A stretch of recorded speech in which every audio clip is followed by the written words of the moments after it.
Well, ladies and gentlemen, welcome to another edition of Season Ticket Holders. I'm your host, Dane Lillingston. And of course, it is fight week, baby, and our favorite fight analyst is back. He's a videographer extraordinaire, cameraman, Northern Beaches boy, kickboxer, and future Manly Muay Thai champion. He's kindly taken some time out of his trip. He's heading to Thailand tomorrow for his next fight camp to get the belt. Tommy Hayfield, welcome back to the show. How are you? Hey Dane, thanks so much for having us again, man. Those intros are all time. I kind of saw your eyes darting across there. Do you have that written down, or is that just a freestyle? Mate, look, don't give away the secrets, but I do prepare for these things, all right, mate? Sometimes off the cuff, but I got to go for it. And most especially, we have to mention off the top of the show, if you're listening, we'd have to tell you, Tommy and I did not plan this, but we are twinning today. So very proud. We are representing a decade of greatness. Got the same shirt. Shout out to Engage, the Volk shirt. If you haven't seen it, go check it out. It's awesome. It's got, how do you describe it, Tommy? Just like a whole bunch of sketches of moments throughout his career? Just different periods of Volk. Our boy, we love him. It's got footy Volk. It's got the first time he won a belt. It's awesome. It's such a cool shirt. It's got all the patterns on the back. I'll just show you here. There it is. Check it out on YouTube. You can see a whole bunch of moments. We did not plan it's like this. $80. Shout out to $80 Engage. shirt. Would love a sponsorship, and very cute from us. Look at us. Who would have thought? Tommy, massive week, mate. We'll get straight into it. We've just had a big weekend of fights. Australian fight fans, look away now because our boy Jack Della Maddalena did go down in devastating fashion. We were both tipping a knockout. I thought it was going to be a 50-50 fight. I think we both thought it would be close, but Jack would grind his way, get out on top. It was Perth prime time. They said they sold out the card in the end, despite there being lots of tickets available late. It was just a one-sided beatdown. Tommy, those leg kicks, you're the Muay Thai guy. God damn killer. Oh. He gets knocked down at the end of the second round. He makes this sound like, oh, and you hear his corner go, don't make that sound. You could tell on the chair in between that second and third round he was done. And then Prates was playing with his food a little bit. I think he was hunting that big monster finish. And then eventually he just sort of caves in the third and finishes it with ground and pound. Devastating, mate. What did you think of it? It was gnarly. It was a proper beatdown. It was hard to watch. Jack's leg looks so beaten up. Prates is striking. He was throwing with venom. Like, it was just insane. And his hands, he has them low. He throws from low, but they're so accurate. They're so powerful. He beat up Jack's front leg. He was throwing these bombs, heavy leg kicks, and then these knees up through the middle. It was just striking masterclass. And I felt like he really took the wind out of Jack's sail with those leg kicks. He was trying to wrestle him. He was trying to put him on the ground, which is huge. It shows that Jack knew he was getting outdone on the feet. And yeah, in that second round, he went back to his corner and he was kind of like, with his leg. And his coach, Ben Vickers, was like, mate, do not make that noise. We don't care. Let's keep going. But you could tell Jack was hurting. It was hard to watch, man. And Prates didn't let up. He just kept hacking that leg. And even when Jack was laying on his back towards the end there, he was still kicking that leg while Jack was on his back. And it was hectic, man. I felt for Jack. It looked like he was in a lot of pain. Mate, the knees as well, the standing knees that Prates was throwing and landing them in combos. I heard someone say they haven't seen that sort of knee success since Anderson Silva back in the day. Those combos finishing with knee, brutal, mate. Like his striking, it was a pure masterclass. I think he has had the most finishes, knockout finishes in the UFC since 2024. So since 2024, knockout Trevin Giles, Charles Radke, Li Jingliang, Neil Magny. His only blemish is that decision loss to Ian Machado Gary, the man touted to get the next title shot. And then now he's strung together 3 knockout finishes. Jeff Neal, Leon Edwards, and now our boy Jack in front of his Perth crowd. That's got to hurt, right? There's pressure. He said that was his dream to headline in Perth. They sell it out, and then to put in that performance, I mean, all heart though, man. Most fighters would not have even lasted to the third with the beatdown. They would have just not even got up after that second round. He literally gets leg kick knocked down. It's the same way I used to play the UFC game on PlayStation, mate. I would kick the leg. I'd kick the shit out of the leg and let them go to the ground. But this was real life leg kick TKOs. And Prates really didn't want to just finish it, did he, man? You could tell he was hunting that real spectacular knockout finish in the third. And in the end, Jack's legs were just cooked. And I think it was a bit of mercy in the end. He had to just go down and finish it in ground and pound. Not the way saw that fight going, right? Like we all thought Jack was going to put up a bit more of a fight, and you did touch on it then. I called it in our preview show, but he did even have to resort to the wrestling, and he had some success. I think it was the very first takedown. He made it look easy, and I went, oh shit, okay, he's not going to win a striking war here. He's going to be able to take him down, grind him down, do a bit of Islam Makhachev back on someone else. We saw he's grappling with Belal Muhammad. But after that first takedown, and he almost got his back too. That was probably the most success he had. There was a little moment against the cage where he got the back. He got a little bit overzealous. It looked like he had a hook in. He was going to go for like a rear naked or get the neck. And then Prates just shrugged him off. And then from that point on, every sort of attempted takedown didn't even look close. Pretty impressive how Prates just adjusted his game like that, right? So impressive. Prates looked amazing, man. He's a weapon, and he's going to be so dangerous in this weight division. He's definitely up there for a title contention now. To do that to Jack as a former champ, it was an outclassing in the striking, and for Jack to resort to trying to take him down for multiple times throughout that fight just shows that he must have been hurting. And Prates came out and said that towards the end, he was trying to shape the end of that fight so he'd get the bonus. So it was funny. He knew he had it won, but he wanted to do it in spectacular fashion, so he guaranteed himself that $100,000 bonus. So not only did he just win, he won how he wanted to win, so he'd get paid more money. Like that's pretty cool. He did fly his whole family out from Brazil too, right? So I guess he really wanted to put on a Probably show. gonna pay for that. Yeah. Well, he's joined by, what was his mum in the octagon. He did the little interview post-fight with her, which was a nice little moment as well. He's a very lovable guy. We talked about it in our previous show as well. It's hard not to like him. I think his daughter is Australian as well, so he's got a connection to Australia. And yeah, he's a cool dude, the fighting nerd, getting it done. Could he go straight to Islam Makhachev? I know Machado Gary's supposed to be next in line, but look, I don't know. I like his chances with the wrestling. The fact that Jack did get that easy takedown early on. Would you fancy him against Makhachev? Is that a fight you'd like to see? Oh, I can't see Islam losing, but Prates versus Morales or something would be awesome. I don't know. I don't think he goes straight to Islam, but if it did happen, I wouldn't oppose it either. He's earned that spot, and he's a very dangerous fighter, and it looks like he's just getting better and better. So who knows? And our boy Jack, Matt, like, where does he go from here? It's going to be tough now. I heard someone say, obviously, get dominated by the champion in a grappling match. Now he's been dominated by the elite striker in the division. You reckon he can fight his way back to the top of the mountain? It's going to be tough, but he's still young. He's still got time on his side a little bit. He's on the right side in his 20s, not 30 yet. But it is going to be tough from here, you'd imagine, right? Trying to plug the holes in his game. I'd never seen anyone outstrike him like that, right? Because his whole rise was based on him just destroying people on the feet. And then we saw his wrestling against Muhammad, and then thought he's really put it all together to become the champion, which he did deserve. But these guys are just overpassed him now, right? Like, they've overtaken him. I don't see how he gets back into this title picture anytime soon. Yeah, I agree, Dane. It's such a shame because he's our boy, and he's awesome, but he's definitely in that top five, and I reckon he will be for years to come. Yeah, I feel like after the couple of losses back to back, they're probably going to throw some new blood in there for that next title fight, and who better than Prates? Imagine if he outstrikes Islam on the feet and catches him, and imagine him KOing Islam. How massive that would be. Could you imagine Islam smoking a pack of darts? Jeez. He must be shocked. Him and Prates are just like yin and yang, but they're like completely different, like opposites, right? They couldn't be any more different the way they approach fights. One of them's a child who I'd grows up love wrestling. I'd love to be a fly on the wall or be involved in Prates' after party after that win, especially with that $100,000 bonus. I reckon he would have gone pretty hard. There would have been darts flowing, and just it would have been all time. He would have had the good shit, mate.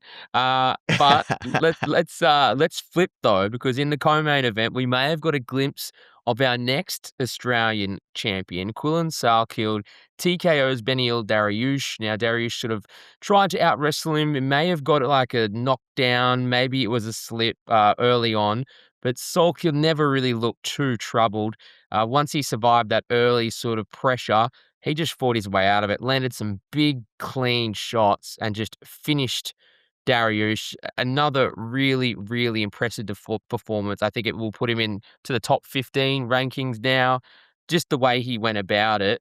Is he going to be our next UFC champion, mate? I'd love to. I feel like he's putting himself in that situation. He's on such a rise and, man, he's a boss. Everything about him, I love it. He's awesome. And what, he finished that fight, was it a minute 36 or something? Like, and Beneil Dariush is That fight, sorry, was 3 minutes 29. 3 minutes 29. Sorry, I got a bit excited. But I feel like, yeah, Dariush is no joke. He's for the best of the best. And for him to do that to him, yeah, he's definitely the best prospect coming out of Australia right now, for sure. Well, mate, that is 3 straight first round finishes. So Dariush, 3.5 minutes, just over 3 minutes, he neck cranked Jamie Malarkey, the fight we were at in Sydney. And before that, that beautiful knockout head kick Nasrat Hazparas. I know you did call the head kick knockout, mate. Sorry you didn't get that one. But My 3 bets performances. were terrible. My bets were terrible. As soon as Bam Bam lost, I was like, oh, no, my Oh, multis. we're Yeah, gonna get into that one too, mate. But we'll get to that. three first round finishes in the UFC, undefeated in the UFC. I'd love to see where he goes. It does remind me of this rise that Jack was on back in his heyday, the way him making through. So it'll be interesting to see. You think he gets another big fight, but man, exciting guy, cool personality too. I love watching him just rewatch the highlights in the post match, and he's just like, "Fuck, yeah." He was just like Yes, it's so Aussie. appreciating his work, right? It was cool to see, but man, it seems like a lad, and I can't wait to see what he does next because he's definitely the Australian fighter with the most hype around him. Watch this name because I would not be surprised if he does become our next UFC champion. He's the one with the best prospects right now, For anyway. sure. And mate, pretty decent night for our Aussies as well. I think there was an Aussie in just about every fight. Steve Erceg Salkilld made as well. Salkild's got 250 grand in bonuses in his last 3 fights or some. I saw some stat. Like, he's got two $100,000 bonuses and a $50,000 bonus before it went up. So I'm like, he's killing it. Well, I listened to one of his interviews after Sydney or before Sydney, and then he went and bought he went to Newtown in Sydney and bought like a secondhand, like a mink coat type of thing. I don't know what it was, but pretty sure that was a couple grand. He wanted that. And then I did hear him, I think it was with Helwani after Sydney and said he was at the casino afterwards. So, he's spending the money too. As you would though, right? As you would. Good on him.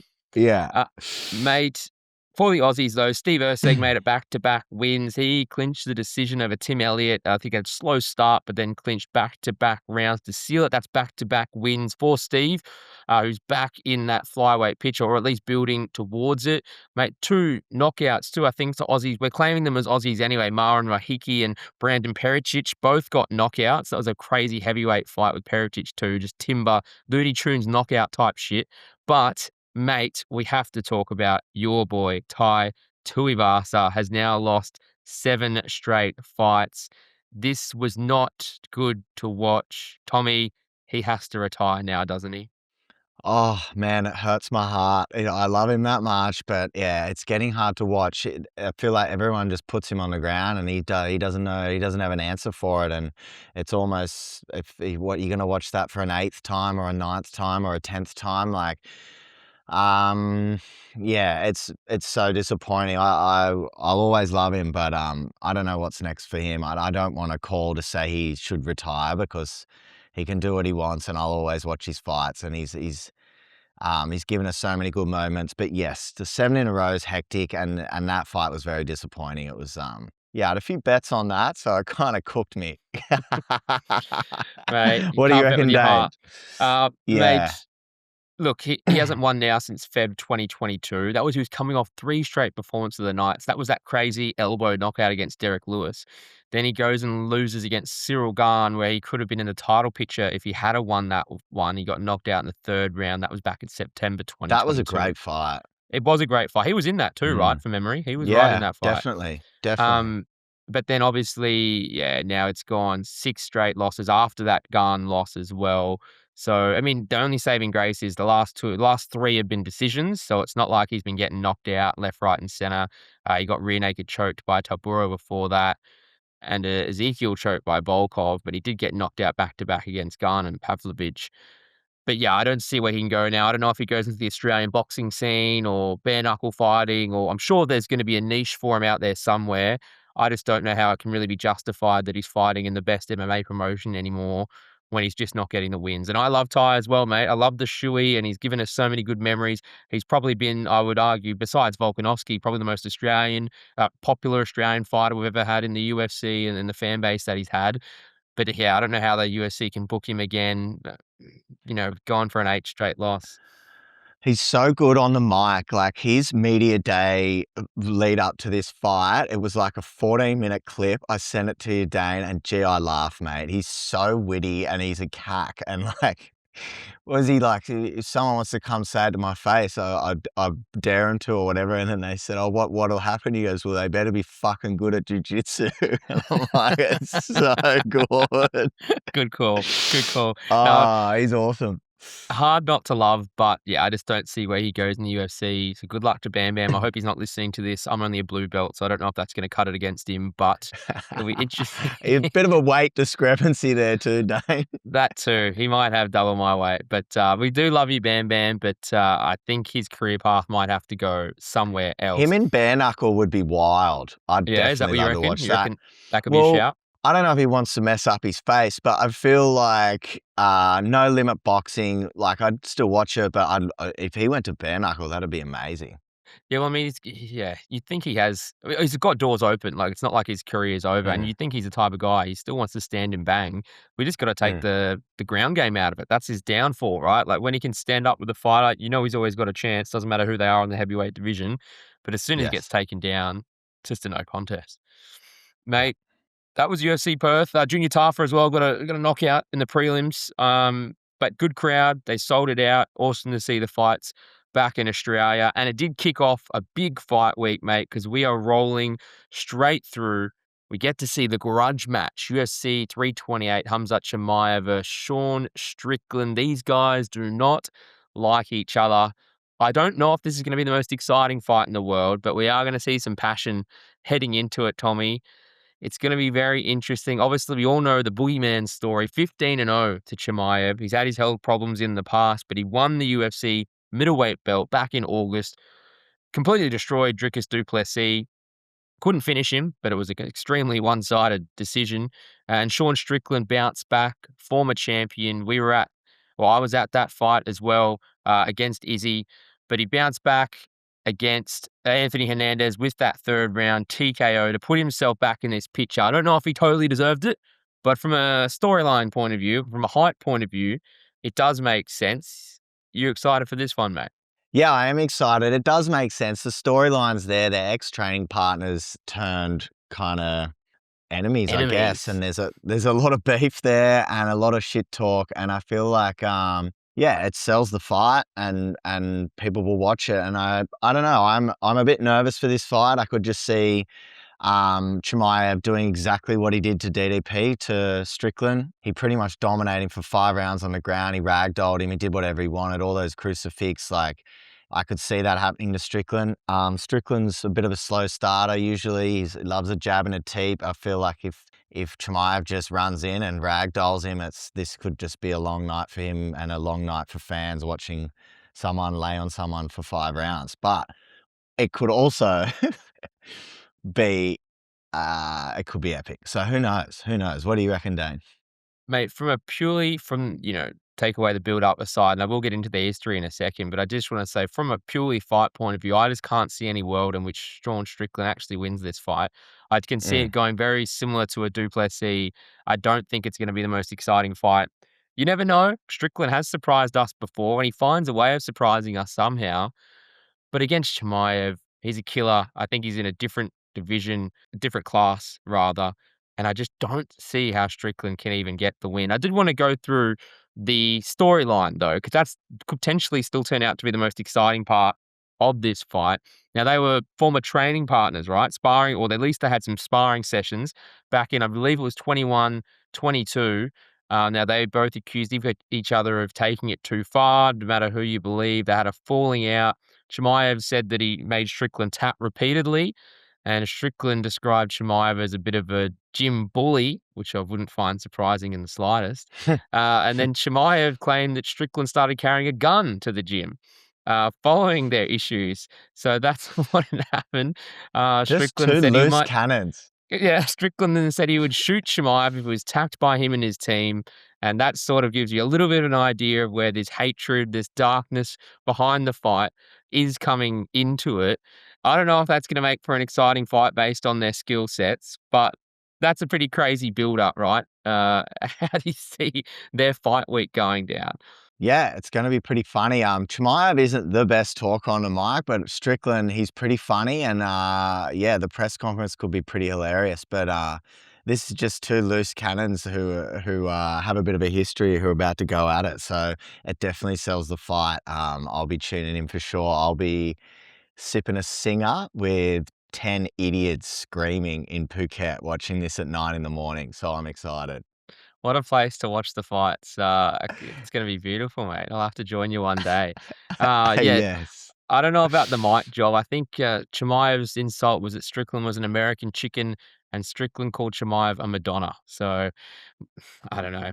It's funny they both call each other like, they're soft or they're not, as hardcore as they sell themselves. So maybe they know something about each other that, is behind the facade of I'm a killer, I'm a tough guy. So yeah, it'll be interesting. I'm excited to see it unfold. And but yeah, I can just see Chimaev just doing what he did to DDP. That's my exact prediction, and be totally honest. I Mm, think that's how I see this fight going down. If he can't secure the submission, I think it's just a dominant, one-sided, wrestling-orientated, control game type 5-round decision win. I'm excited for the fight just because I do like Chimaev when he can put it all together, but then you only have to look back to that Du Plessis fight and, geez, tough watch, man. I know it's yeah, dominant, and he was trying to get some finishes, but he just couldn't do it. yeah, And when you got that much control and you can't finish a fight, geez, it is hard to watch. And that's the ones that turns all the casuals off when they see a fight like that. It's similar to JDM and Makhachev, I guess, back in their title true. fight.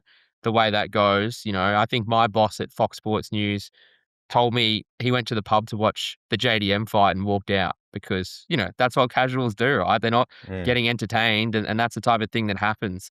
I hope that's not the case, and I hope we do see some fireworks, but I think there's a real belief in my prediction that it just goes the exact same way as the Du Plessis fight. What are you putting your money on? I reckon a submission. I reckon he'll get him, but it'll be, yeah, later on in the rounds potentially. I'm not sure, but yeah, I reckon Chimaev by decision. Not decision, by submission. Sorry. What about yourself, Dane? Yeah, I'm taking decision. I am taking Chimaev Oof. decision, and if it's submission, I won't be surprised, but I'll happily take the decision and hope with that one. Mate, the fight I'm probably more looking forward to is the co-main event for the UFC flyweight title, a fight that got rescheduled. It was supposed to be on the last pay-per-view, or numbered card now, I guess you'd call it. Joshua Van versus Tatsuro Taira. Now, we all remember how Van won the belt. Very lucky against Alexandra Pantoja within 30 seconds. He got that nasty elbow injury, right? I heard Mm, that he avoided surgery and is supposed to be back mid this year, so soon, I think, for Pantoja. But obviously, Joshua Van gets his chance to prove that he is the real flyweight title. It's a bit of a hollow belt brain at the moment when you win it from an injury to like a guy on a GOAT status within 30 seconds when we really have no idea how that fight was going to go. But he's up against Tyra, who's strung together two finishes. He looks pretty dangerous. I'm not sure what to expect from this one. I don't know why. I just have this not hate, but dislike of Van just for the way he won against Pantoja because I do like Pantoja and the way that fight went down, even though it's not his fault. What are you thinking about this fight, man? Because this is the one I'm looking forward to. Yeah, I'm excited for this one. I reckon this has got some pep to it. There's two guys that are gonna go at it. I felt sorry for Van. He was copping a bit of heat. The way he obviously won the belt wasn't ideal. Wasn't really his fault. Like it was just a bit of a freak accident injury. And someone like Pantoja is so well respected. He's been dominant for so long. But now Van is the champ, and this is his chance to prove it himself. If he goes out there and just lays a statement, and then, people will be like, okay, he's the real deal. He's already proven that, but now proving it as the champ will help people realize, oh, maybe he does deserve this, and he's a champion. So I'm excited. It's going to be a great fight. This whole card is actually pretty decent. When I was looking at it, there's lots of big names there, and yeah, this fight definitely stands out for me on this card. What about yourself, Dane? Yeah, mate. Well, Van's put together a pretty nice run. He's 16-2. He hasn't lost now since 2024, but he had plenty of fights in quick succession. He had 5 straight wins to lead up into that title fight, and then that was back in December now to win the belt. Now, Tatsuro Taira, I know he came in with a little bit of hype. He's a Japanese fighter, but he's been in the UFC for a while now. Made his debut back in 2022. But he after a split decision loss to Brandon Royval back in October 2024. He TKO'd Brandon Moreno back in December. That wasn't too long ago. Not many people can lay claim to that. And then a face Mm, crank against Park Hyung Sung, string together back-to-back wins. I gotta say, I like the guy, man. I like what he can do, mm. and I don't mind his chances. He's put together a good record, and he can finish a fight. So I actually don't even know which way I'm really leaning to this, because you've got fighters who both can finish. What do you reckon, mate? I reckon Van by decision. Okay. Yeah, tell me. What do you reckon? Yeah. Look, I wanna go Tyra to get a finish. I don't know why. I don't know what Nice. it is about Sven. I'm just off him a little bit, but, I'm thinking Tyra might be able to secure a submission or a finish.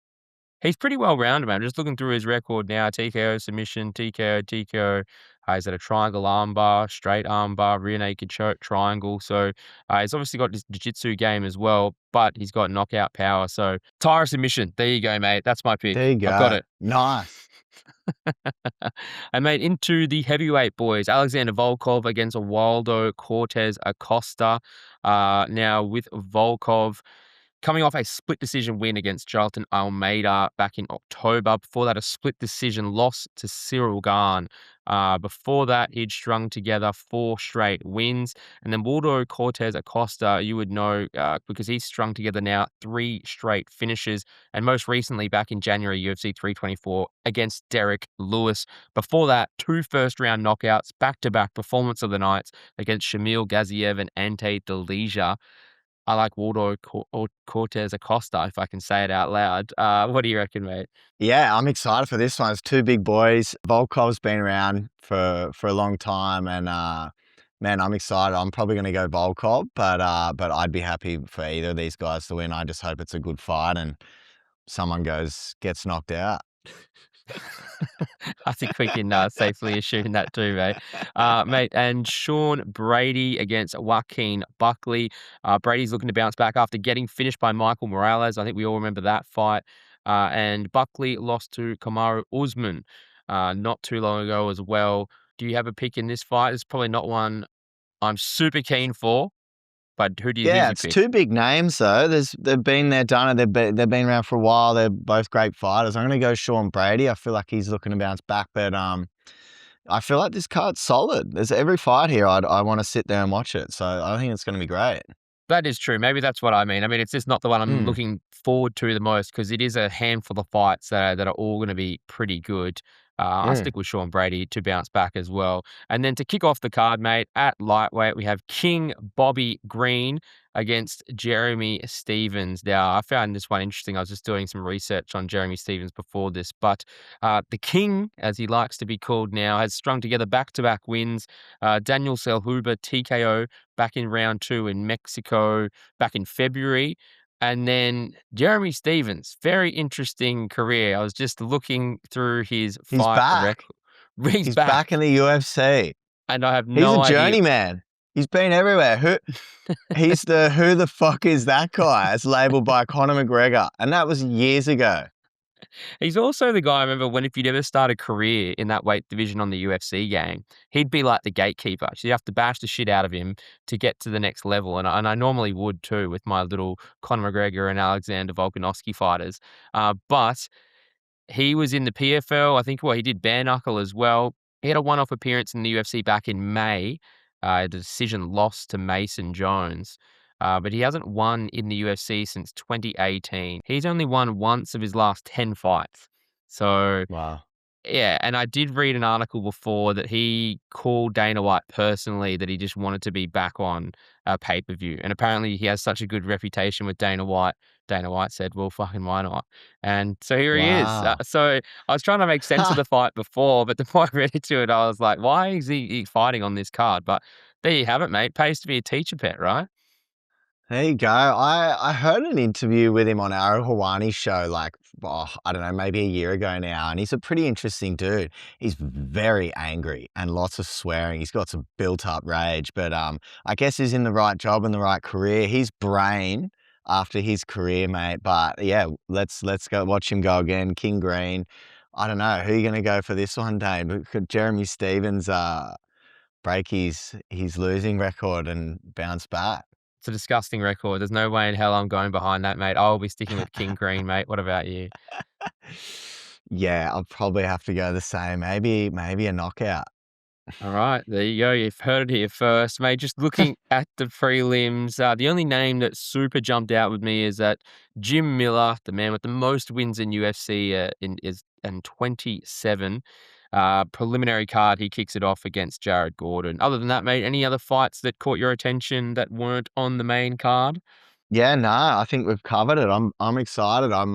There's nothing better than watching this at 9 a.m. in Thailand with your mates. So it'll be a big day, early start, but yeah, I'm pumped, man. It's gonna be epic. Where are you gonna watch it, Dane? I was gonna say, yeah, we've already covered off what you're doing, mate, preparing for that UFC future Muay Thai championship belt. Mate, I'll probably with the missus, I reckon. I'll try and find a pub in the inner west, in Ashfield. I haven't watched any fights, too locally around here, so I will have to find out if there is somewhere in Ashfield. If anyone knows somewhere in Ashfield, New South Wales, to watch the fights, let me know. Everyone, unfortunately, was on holidays and couldn't, do anything for this fight, so I'm gonna have to lock in for the next one to watch somewhere with the boys, but I do have the day Nice. off, so I can't wait. I am keen for those 2 main title fights, so bring it on, baby. Big fight week. And Tommy, Sick. what are you gonna be doing, mate? Tell us about what happens in Thailand for these special trips, mate. All the fans wanna know. It's a bit of training. Yeah, we usually go over and lock in for a couple of weeks, but this trip's been flipped on its head. It is turned into a bucks now. So if I Oh, get 3 or 4 training sessions in, I feel like I'll be doing well. I booked in the first morning that we arrive, but yeah, it'll definitely be a bit of partying, bit of fun. But I'm looking forward to it. It's a good crew. It's my mate Adam getting married, and yeah, we're all flying over in the morning. So I'm going to get up early and try and do some kind of exercise, and then just really lock into a 9 hour in the back of a pleb star plane getting coughed on, eh? it's a bad day to be a beer around Tommy Two Guns, in there in Thailand, I can tell you that. Mate, and you have to get a tattoo, is that right? I think you lost our bet, wasn't that right? You gonna get that in Thailand? Oh, I got to get a henna tat. What of the Muay Thai across the chest, I man? think I'll we get get bashed over there with that tattoo on. I think it was our fan Adam, didn't he? He called for the 2 guns. You're gonna get the 2 guns, mate. Oh, yeah, maybe I'll get that hennaed on my back. Yeah, there you go. It was a deal. We made it last episode, so well, we'll put a photo up and put it in the next episode. We can't wait. Tommy, Yes. before we let you go, just want to do good or bad for fans, and a shout out to our sponsor as well, National Freight Management. They specialize in domestic freight from cartons through to pallets nationwide. Gerard and the team do a great job. You can check out more information at nationalfreightmanagement.com.au. Tommy, just a quick one today, good or bad for fans. I don't know if you saw it, mate, but the beer snake at UFC Perth. Did you see it going Oh, around at all? I Mate, did see that thing. That was a work of art. the beer snake going global. Good or bad for fans? Great. It could start a new trend. People in America or overseas are probably blown away. That's just some Aussie culture right there. And that's just showing how many beers were going down in that crowd. And as an Aussie UFC fan, I'm proud. And hopefully there's plenty more beer snakes to come. Just what Australia needed, more culture on the global scale. And if we can hand back Shoeies and beer snakes. shoe shoeies and beer snakes, that's living. That is living, That's living. mate. Best And sport in the world. Mate, there's nothing better than a beer, as you and I can attest to. A beer, it's almost like it could be during the day, but you're locked in this UFC bubble, right? In this beautiful arena with some of the best light show, pyrotechnics, camera, production values in the world of any sport, sinking a cold one. Is there a better way to spend a Sunday? No, not at all. That I No live way. for those moments. That's what it's all about. And the walkout songs, you get goosebumps. Sometimes you tear up. It just Olivia Dean. depends what song, what mood you're in, how invested in the fighter you are. It's all the emotions. Yeah. No other sport does it to me, Dane. That's beautiful, The mate. It's goosebumps. beautiful. Bring it on. Olivia Dean, baby, man. I need. You're Uh, swiveling hips to Olivia Dean. break it down. Let's go. Full Shakira hips, eh? Those hips don't lie. That's what I see to my Tuesday Oz Yes. tag team too, mate, when I break through for a try. Yes. Tommy, finally, mate, our boy Conor McGregor potentially fighting Max Holloway. I will preface, like, just say firstly, he's been linked to just about every fighter in the last 5 years, but a potential fight between these two, mate, good or bad for fans? Great. Any kind of fight is good for fans. If he comes back, man, I'd watch him fight a tree at this stage. Like, just get him back there. I don't like his chances against Max Holloway. He's been fighting the best of the best, over the last few years, and he's an incredible fighter. Conor McGregor's been partying and living it up, so I don't see a good outcome there for Conor. But yeah, there was talk maybe of Paddy Pimblett. There was talk of Michael Chandler. So who knows what to believe, but Conor McGregor coming back is absolutely good for fans. What do you reckon, Dane? Totally agree, mate. If we ever do get to see him again, I mean, every day that passes and every scandal that breaks in the media, your heart does drop and you think the chances go. But I'd love to see him have one final swan song in the UFC for everything that he's given fans over the years and the career that he's had. Love him or hate him. He's a polarizing figure these days, but you can't forget at one point in time, he's the biggest superstar the UFC has ever had. And still to this day, he's the biggest superstar the organization has ever had. And you can't remember, take away everything that you think about his personality, the way he rose and knocked out Aldo and went straight to lightweight and became a two-division champion and even fought back to win the fight against Diaz as well. You can't take away how good he actually was in his prime before he found the bags. But, happens to the best of us. Uh, Tommy, thank you very much, mate. Have a fantastic time in Thailand. Hopefully you come back in one piece. Train hard, drink even harder, and thank you for joining us again on Season Ticket Holders. Thank you, Dane. Thank you for having me. Next podcast, we'll have a debrief of the Thailand trip and the fights. I'm excited, man, and look after yourself. And yeah, we'll see you soon. We can't wait to see that tattoo, Tommy. Thank you very much. And thank you, everyone, for listening. Please give us some love and support. We'd love you to give us a rating on Apple and Spotify, 5 stars. It would be a big help, guys. As always, take care. We'll talk to you soon. Bye-bye.